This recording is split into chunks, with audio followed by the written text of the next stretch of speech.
que se forman dos forámenes, un foramen ciático mayor, un foramen ciático menor.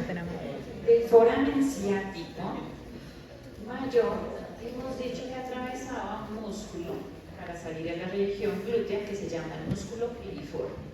Y que ese músculo piriforme, a su vez, me está segmentando, me está dividiendo ese gran espacio en dos pequeños.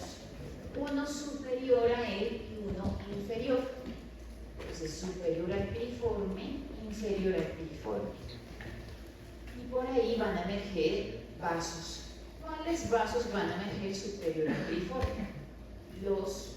Las estructuras más bien nerviosas y vasculares correspondientes a los vasos y nervios glúteos superiores. E inferior al piriforme van a pasar los nervios y vasos glúteos inferiores. Recordemos que acompañando a los vasos glúteos superiores tenemos, repito, el glúteo, nervio glúteo superior, y acompañando a los vasos glúteos inferiores, el nervio glúteo inferior. ¿Quién se acuerda que inerva el glúteo inferior? ¿Qué inerva el glúteo inferior? No, ¿qué inerva? ¿Qué inerva el glúteo inferior? Ahora sí. ¿Y el nervio glúteo superior a quién inerva? Al glúteo inferior. Al glúteo medio y menor. Listo, lo recuerdo. Entonces, esa información que ustedes tienen que empezarla a dosar acá. Empiecen a agregarle los componentes musculares a la región glútea, porque así van a cobrar sentido estas estructuras neurovasculares. ¿Qué más vamos a tener en relación con este espacio que se forma inferior al piriforme? El nervio del cuadrado femoral y algo muy importante aquí, los vasos pudendos internos y el nervio pudendo. Si ustedes se dan cuenta, en esta flechita, miren, sale por el foramen ciático mayor, inferior al piriforme, pero ahora esta flechita nos está indicando que va a pasar nuevamente por un siguiente foramen, por el foramen ciático menor. Salen por el foramen ciático mayor y entran por el foramen ciático menor. ¿Qué va a entrar? El nervio pudendo y van a pasar los vasos pudendos internos. ¿Por qué entra por un lado o por qué sale por un lado y entra por el otro? Porque acá hay un límite, ¿se acuerdan? El piso pélvico. Un límite que acá no está dibujado, pero que ya lo habíamos tratado. Un límite músculo-facial que nos está diciendo lo que es cavidad pélvica y lo que va a ser periné. Es decir, que este foramen ciático menor está en relación con ¿qué región? Con el periné. Y el foramen ciático mayor con la cavidad pélvica. En esta imagen, ¿usted qué tiene que agregarle? Vamos a buscarlo.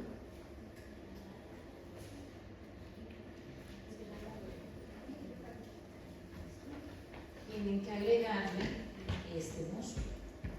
¿Listo? Foramen ciático mayor, y miren acá va foramen ciático mayor. Las estructuras que hemos dicho van a salir por el foramen ciático mayor, por la porción, el espacio que se genera inferior al piriforme, van a salir a la región glútea y vuelven a entrar por el foramen ciático menor. ¿Pero vuelven a entrar a la cavidad pélvica? No. Se van a ubicar inferior a esto, que se llama el piso pélvico con fascia, se llama el diafragma pélvico. Se van a ubicar inferior, para ubicarse en una región que se llama el periné. De ahí la importancia desde ahora que usted diferencie lo que es cavidad pélvica del periné, que entienda ese límite de la cavidad abdominopélvica.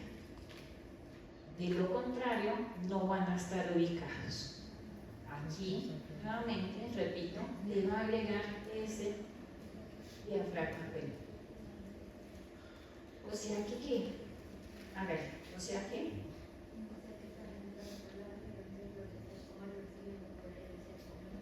entonces las estructuras salen de la cavidad pélvica por el foramen ciático mayor inferior al piriforme, pasan a la región glútea en un momento y se devuelven, ¿sí?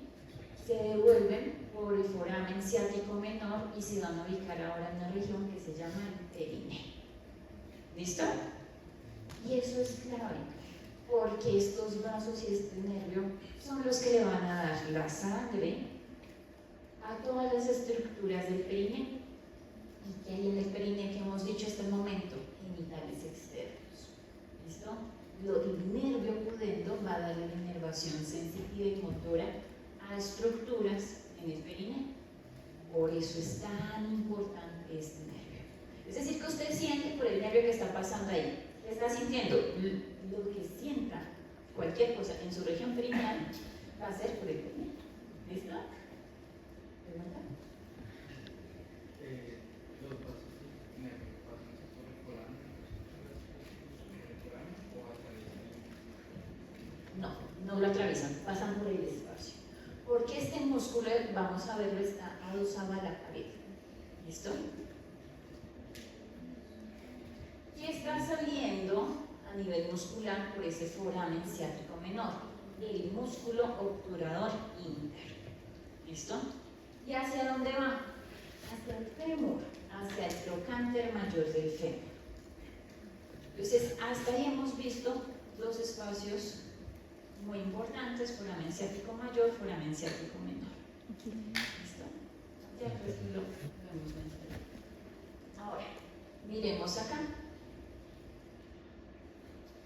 Esto es la pelvis ósea. Estamos viendo el estrecho pélvico inferior, que ya lo hemos trabajado, pero ahora se le agregó algo, un ligamento. ¿Qué ligamento? Sacrotuberoso por toda la tuberosidad izquierda. Y con eso miren que nuestro estrecho pélvico inferior tiene forma de rombo. Ahora, ¿qué estamos viendo como techo? El piso pélvico. ¿Y qué hemos dicho hasta el momento con lo de los forámenes? Que el nervio, la arteria, que tienen que estar en esta región, salen por el foramen ciático mayor, se ubican un momento en la región glútea y después van a entrar por el foramen ciático menor hacia esta región, hacia la región del perineo.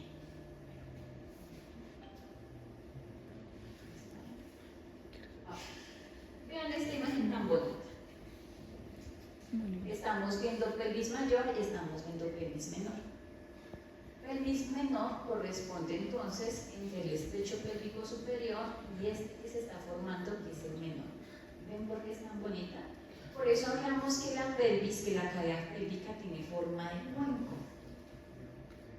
y que va a variar de acuerdo al sexo.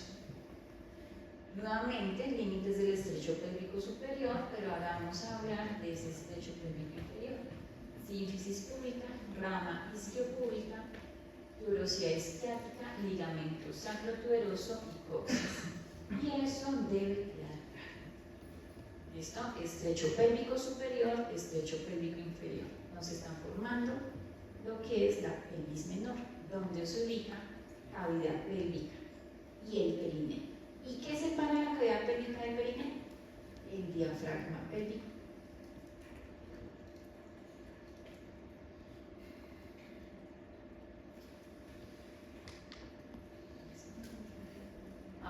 Posición de la pelvis ósea. Cuando usted está en el anfiteatro y está estudiando su pelvis ósea, tiene que reconocer los accidentes óseos que hemos mencionado.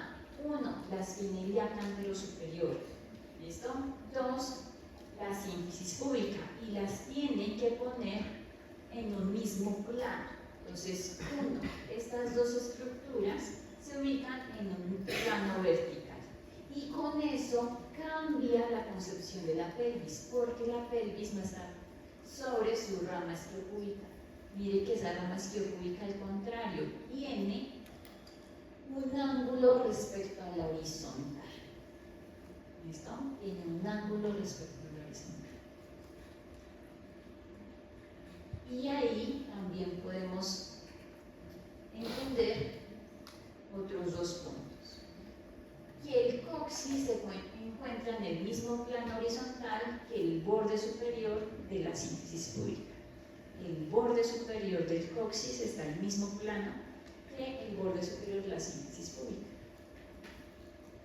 Y recuerden, hemos dicho que hay un músculo que va a estar en relación con ese coxis que me permite moverlo, deslizar, cambiar de posición. ¿Listo? Ahí ustedes se van a dar. ¿Qué más podemos hablar? Que la apertura pélvica superior tiene ahora una inclinación entre 60 a 70 grados. Y la inferior sobre la horizontal tiene 15 grados aproximadamente.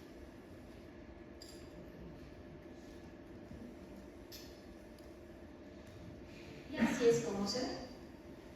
Al tener esta posición, el eje de la pelvis no es recto, es curvo. Y eso tienen que entenderlo para cuando agregamos sistema reproductor, para entender cómo es esa salida del feto en el trabajo de parto. El bebé no sale de forma horizontal, no. Tiene que pasar este eje para poder ser expulsado.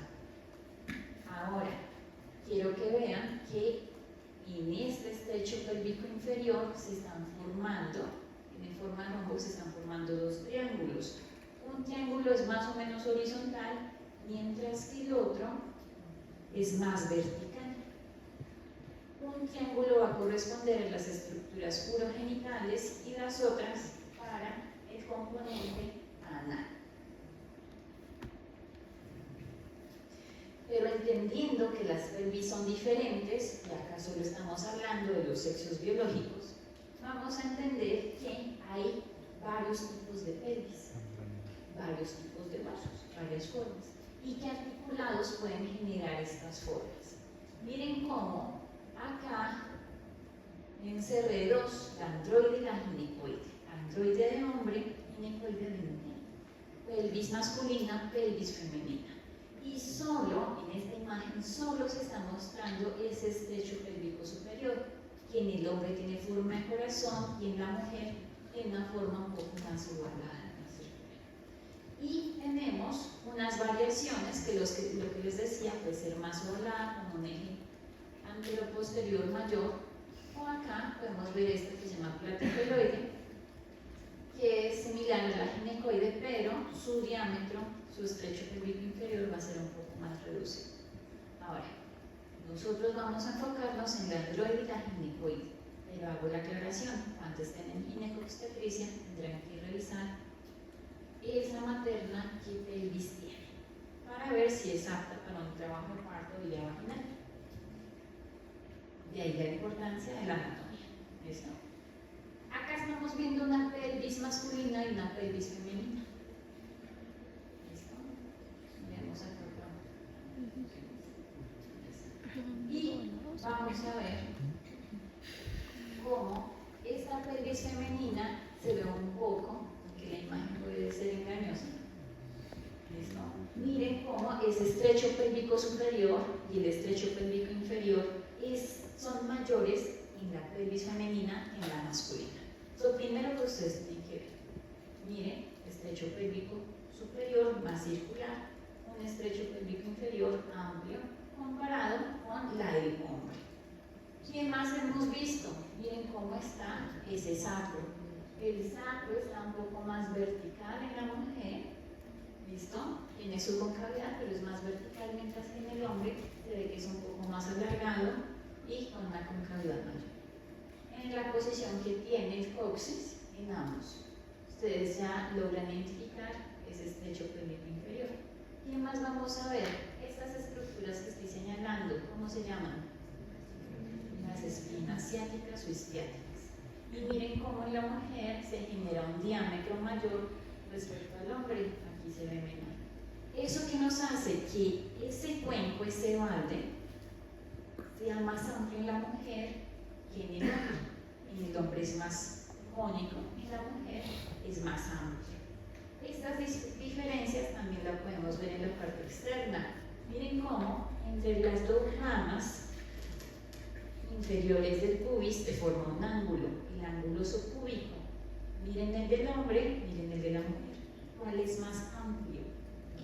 En la mujer. Miren cómo, con esa pequeña diferencia de relación entre las dos ramas inferiores del pubis, hay modificaciones de los forámenes obturadores y del acetábulo. ¿Listo? Se modifican. Entonces acá nos resumen esas características de la siguiente forma. En el hombre va a ser una pelvis más pesada, obviamente por los músculos, por las características musculares. La pelvis mayor es profunda, la pelvis menor también lo es, pero es estrecha y cónica. Vamos a tener una apertura superior en forma de corazón, la inferior va a ser pequeña. El arco del pubis va a ser agudo. ¿Listo? El arco del pubis, el ángulo subpubiano es agudo. El foramen obturador es redondo. El acetábulo es grande. La incisura esciática mayor es estrecha. Y eso hace que sean más prominentes las espinas isquiáticas o ciáticas. Pero en la mujer también, por su estructura muscular, pues la pelvis va a ser más delgada y ligera y la pelvis es más achatada. ¿Eso qué quiere decir? Que las dos cavidades acá sean poco profundas. La pelvis mayor va a ser poco profunda, la pelvis menor va a ser poco profunda y más bien cilíndrica para permitir un paso del feto. La apertura pélvica superior es más redondeada y la inferior es grande comparada con la del hombre. El ángulo subpúbico es un ángulo obtuso mayor de 80 grados aproximadamente, más de 70 es lo ideal. El foramen obturador es ovalado, el acetábulo es pequeño y más lateralizado y la incisura esciática también es de mayor tamaño. Entonces son características que nos van a permitir entonces biológicamente que sea más probable que ese feto salga de forma exitosa. Y nosotros podemos medir las características de esas pelvis clínicamente por algo. Vamos a verlo acá. Esto. Se hace un tacto vaginal. Se introducen segundo y tercer dedo, teniendo en cuenta la raíz de la parte más proximal del segundo dedo. Y al introducir esos dedos, ¿qué se tiene que identificar? La longitud que tenga el diámetro anteroposterior de la pelvis ósea. Respecto a qué? Al borde inferior de la síntesis púbica y se intenta ver hasta dónde llega, es decir, hasta el promontorio. Si usted toca el promontorio no es viable. La idea es que no lo toque y obviamente la medida va a depender de su mano. Es diferente la medida que yo tengo a una persona que mida 1,90 a una persona que mida menos. Entonces, empiecen a contar cuántos centímetros tiene su índice. Usted no debe tocar el promontorio, por eso dije al compañero, de aquí en adelante no puede vivir en el promontorio y lo va a acompañar toda su vida, porque ahí depende que esto sea exitoso. De lo contrario, puede pasar solo la cabeza fetal y se quede el resto atrapar los hombros. Entonces, tenemos unas distocias en el parto. ¿Listo? Miren acá porque es importante. Entonces, acá lo vemos como el descenso, el encajamiento de esa cabeza fetal que debe corresponder, que debe estar entre los límites. Nosotros, por lo tanto, estamos aquí midiendo el color morado. Vamos a hacer homogéneos los términos porque van a variar entre los libros de anatomía y los libros de clínica. El conjugado diagonal es desde el borde inferior del pubis hasta el promontorio. La idea es que yo no lo toque, pero el límite sería el promontorio. Y voy a tener otros dos que voy a sacar de forma calcular. ¿Listo? ¿Cuál voy a calcular? El conjugado obstétrico, que va entre la parte posterior, cara posterior de la sínfisis púbica, hasta el promontorio. Y el anatómico corresponde al borde superior de la sínfisis púbica, al promontorio. Recuerden, yo no puedo medir directamente estos dos, yo solo lo hago a través del tracto vaginal. ¿Listo? Y el conjugado obstétrico se calcula con el conjugado diagonal menos 1.5 centímetros y se considera obstétrico el estrecho más, o el diámetro más importante, porque como esto es un cuenco, ¿listo? Como esto es un cuenco, aquí va a estar ubicada esa cabeza fetal. No tiene posibilidad de aumentar. Es prácticamente un tamaño inmodificable. ¿Listo? Eso es lo que. Por eso es tan importante que usted conozca su mano y logre palpar en el tracto vaginal y promontorio para ver la viabilidad del parto. Y el anatómico es el que nosotros, el anatómico es el que nosotros estamos hablando acá. Toda esta característica del estrecho superior es el anatómico. En la parte posterior yo puedo también medir otros diámetros. Solo voy a mencionar el interespinoso. El interespinoso, entre espina y espina, también se puede medir de acuerdo a un tracto vaginal.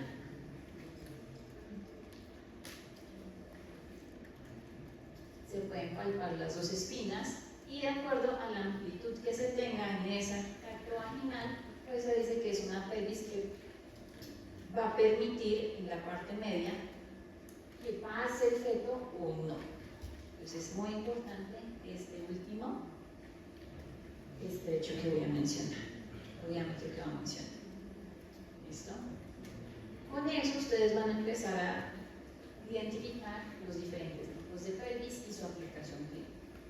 Entendiendo eso, entonces nosotros acá nos vamos a detener en esta, que es la pelvis menor. Entendemos que es una cavidad pélvica y un periné. La cavidad pélvica está en color verde claro, mientras que el periné está en un verde oscuro. Todo eso en ese espacio, repito, de la pelvis menor. Y vemos que los dos están divididos por un músculo o unos músculos que conforman el diafragma pélvico. Y hemos dicho que ese diafragma no es totalmente cerrado, sino genera unas aperturas. Entonces, vamos a estudiar las paredes. En la parte superior es abierto y debe quedar claro que estamos en continuación con esa cavidad abdominal. Ahora, ¿qué vamos a tener? Una pared que estoy señalando antero-inferior, un piso, que es el que estoy señalando, un suelo, una pared posterior y unas paredes laterales. En esta vista, es una vista superior, las vuelvo a mencionar, una pared antero-inferior, unas paredes laterales, una pared posterior o posterior-superior y un piso o un suelo. La pared antero-inferior está representada por la sínfisis púbica, los cuerpos del pubis y su ramas. Esta es, repito, la parte antero-inferior. La pared lateral es todo esto que ustedes ven acá. Podemos hablar más bien de una parte anterolateral. ¿Y qué estamos viendo aquí? Tenemos un componente óseo que corresponde a la rama superior del pubis, tenemos aquí parte del cuerpo del ilion, el foramen obturado, su membrana y un músculo, y este músculo va a ser el más importante, la pared lateral. Es el músculo obturador interno.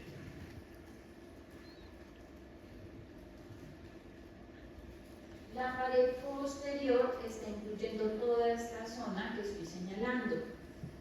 Es decir, que está incluyendo al sacro, al coxis, nuestros forámenes, delimitados por los ligamentos, sacroespinoso, sacrotuberoso. Y a nivel muscular vamos a tener el músculo piriforme.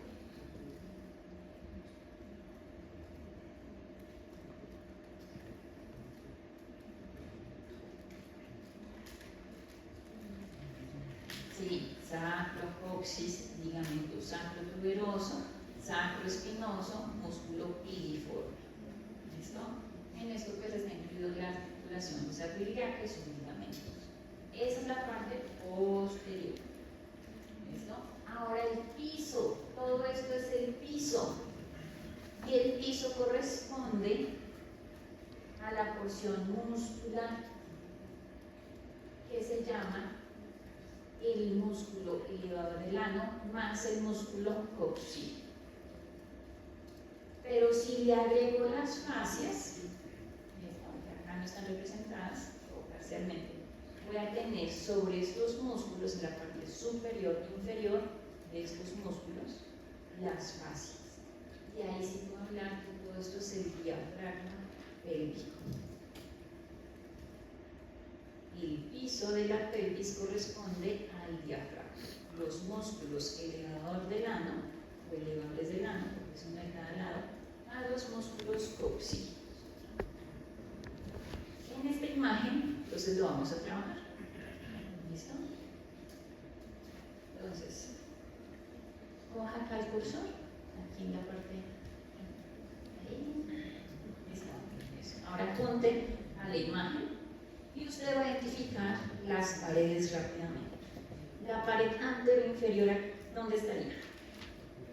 Antero-inferior, listo. Las paredes laterales. Muy bien. La pared posterior. ¿Dónde se me fue?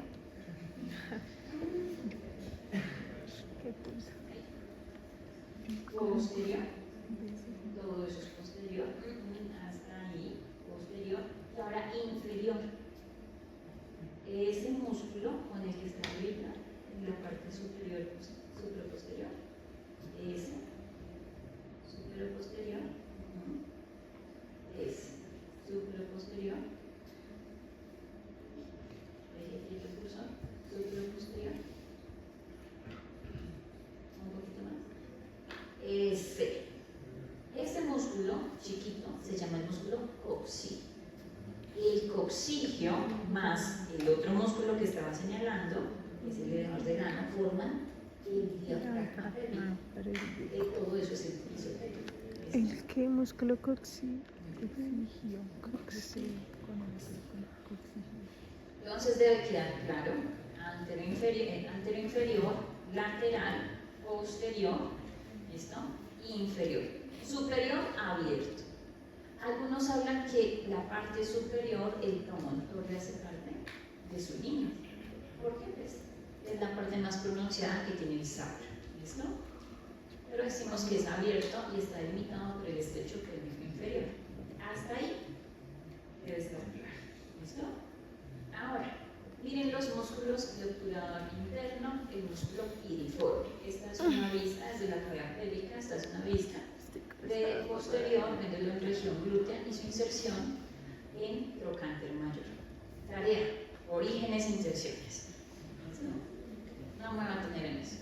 Me voy a tener es en los músculos del diafragma, del piso. Miren acá, este triangulito es el músculo coxígeo, también llamado isquiocoxígeo. Este músculo es muy bonito. Es un músculo que está en relación con un ligamento.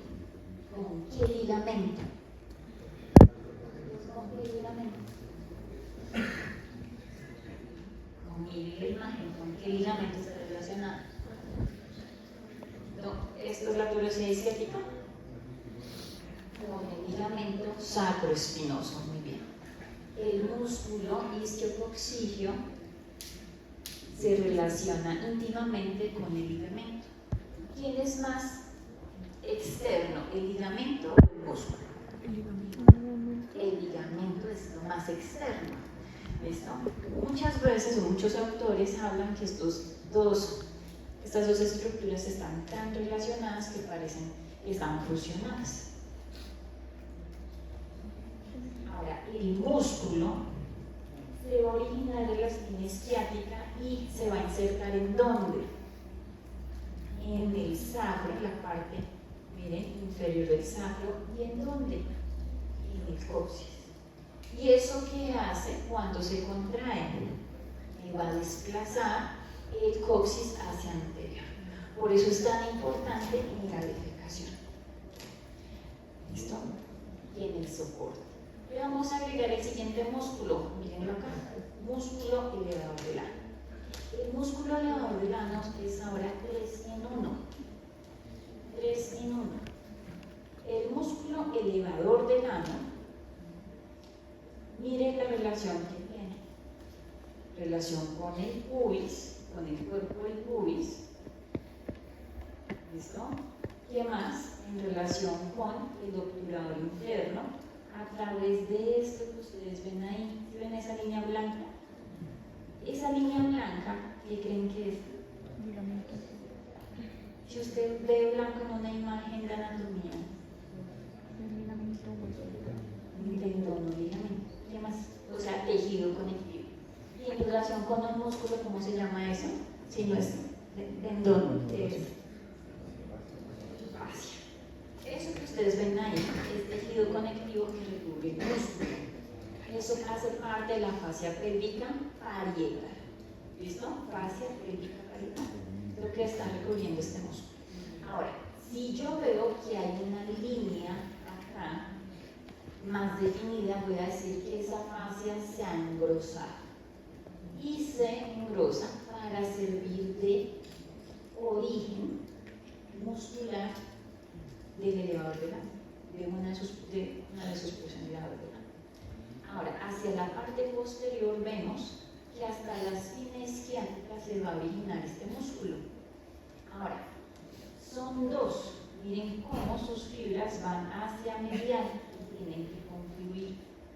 Prácticamente se fusiona de un lado con el otro. Y en relación con qué estructuras está nuevamente, con el coxis. ¿Listo? Y miren que en la línea media deja unos espacios. Un espacio para el conducto anal y un espacio para las estructuras urogenitales que mencionamos al principio. Es decir que el elevador del ano va a formar un límite entre cavidad pélvica y perineal. Pero me deja unos espacios para que pasen estructuras.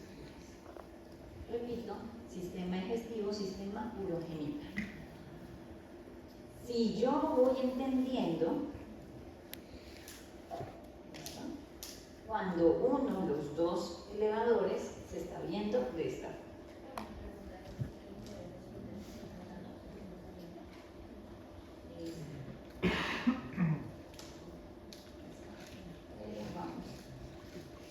Vamos a hablar de los orígenes.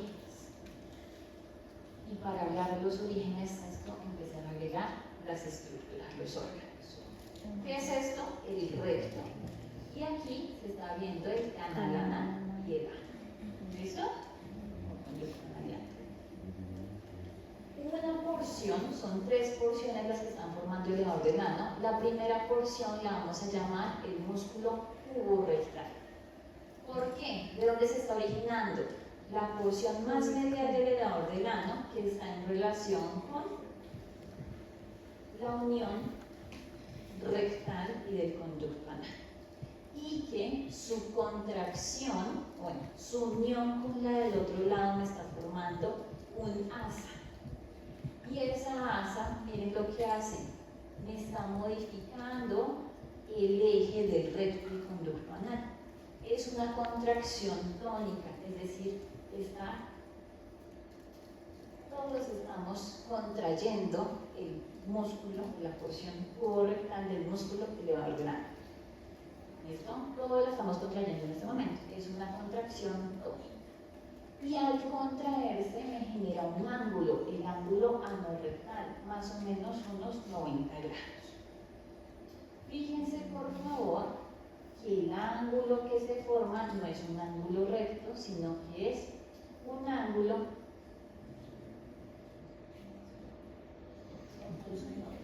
digamos 90 grados específicos. ¿Listo? Ahora, esto me forma un asa, es la porción más mediana, pero cuando este músculo se relaja, ¿listo? ¿Qué pasa con el eje? Ahora sí, se vuelve un eje recto, decimos más o menos acá, un eje 130, 140.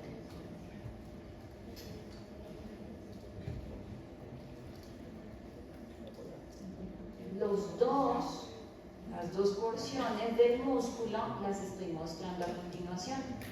Músculo cubo rectal de la parte más medial elevador del ano y forma un asa con el otro lado. ¿Listo? La porción más medial. Y es la más inferior. Mírenlo acá, es la porción más inferior del elevador del ano. ¿Qué sigue? Hay otra porción, ya voy a terminar, el más elevador del ano, que se llama el cubo coccigio. El cubo coccigio es un poco más lateral al cubo rectal. ¿Y hacia dónde va? Hacia el coxis. Pero acá en esta imagen solo nos está mostrando una porción del cubo coccigio. Quiero mostrarla acá.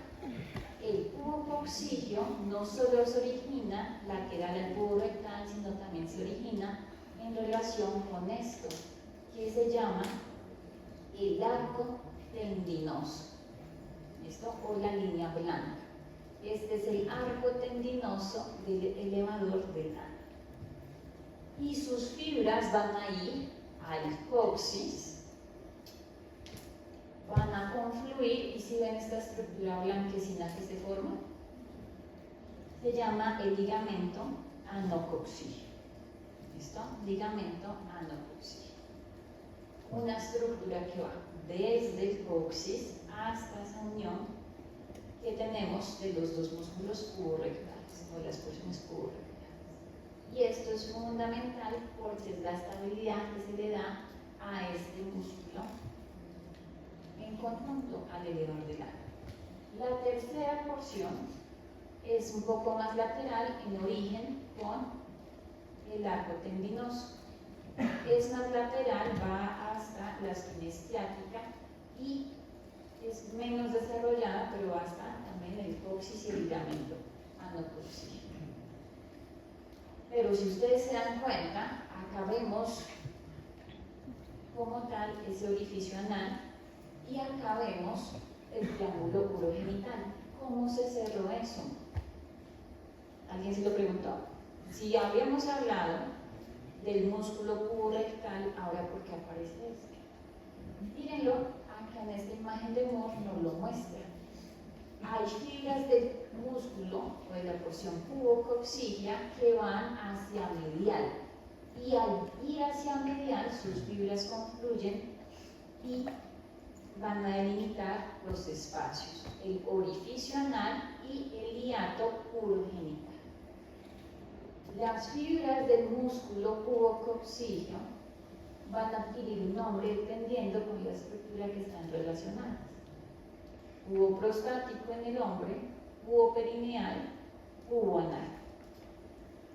En la mujer, cubo vaginal, cubo perineal, cubo anal.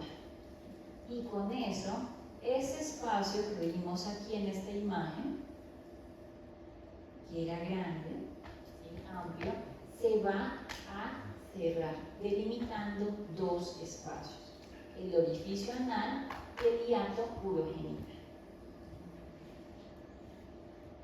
Última frase para terminar. ¿Listo? Última frase. Aprovechemos esta última frase. Este el músculo no es horizontal. El músculo en la parte lateral es más superior y desciende como si fuera una hamaca. ¿Listo? No es un músculo horizontal, es un músculo que desciende como una hamaca. ¿Listo? Y con eso nos vemos el día miércoles para continuar.